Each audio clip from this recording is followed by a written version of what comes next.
Welcome to Lesson Plant Kitchen. I'm Grant, an educator, home chef, and vegan, and today we're going to be making chickpea protein pancakes.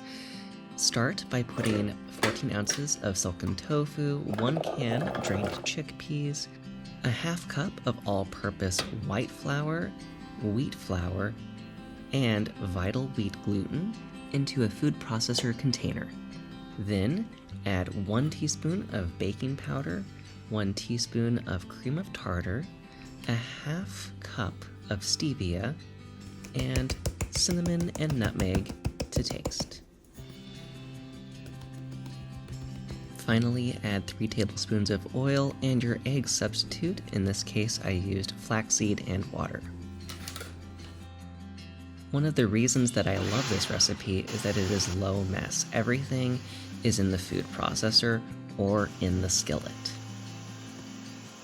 Once everything is well combined, it should look something like this, but if you think it's too runny, add a little bit more of the flours.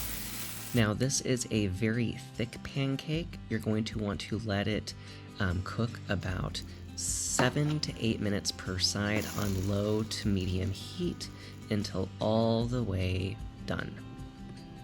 Give it a drizzle with some maple syrup, and you're ready to enjoy.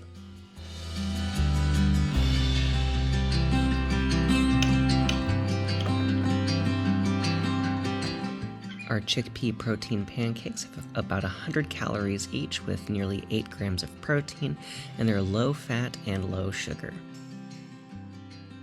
Now that you've learned how to make them, gather your own ingredients and make your own.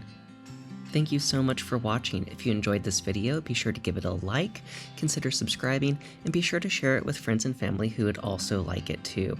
More recipes can be found on lessonplantkitchen.com and here on YouTube.